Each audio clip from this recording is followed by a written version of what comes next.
elle dit tout le temps des dingueries au moment où je parle, au moment où je fais quelque chose. Vous voyez, elle arrête pas de, comment dire, elle arrête pas de parler des choses qui n'a pas de rapport, qui nique toute la vidéo et tout ça.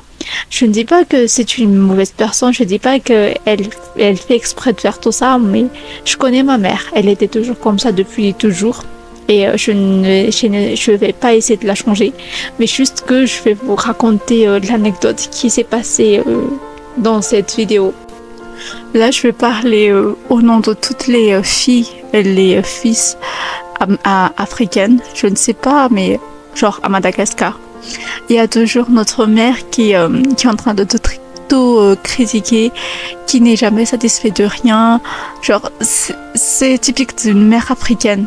Je ne sais pas dans les autres pays, mais vous voyez, lorsque je regardais des vidéos des mères et tout ça, genre dans les pays africains, il y a toujours cette catégorie de mères qui n'est jamais satisfait de rien.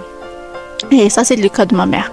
Genre, le premier anecdote que je vous dis, c'est que le fait que à chaque fois que le serveur passe pour apporter quelque chose, ou bien juste pour passer devant nous, ou bien qu'il le voit derrière le comptoir, genre il l'appelle et elle lui dit mon chocolat chaud, elle est où,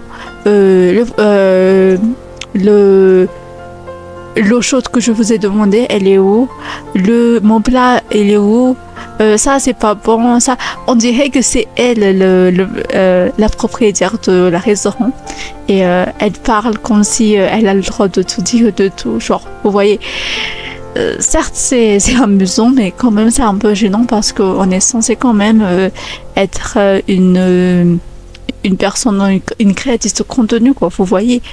Et on vous emmène dans un restaurant et tout ça, et il y a votre mère qui parle, qui critique tout et de rien, et vous voyez, c'est un peu gênant. Mais c'est pas du tout en termes de gênance, c'est mal, mais juste que ça m'a fait un peu mal à l'aise sa manière de faire.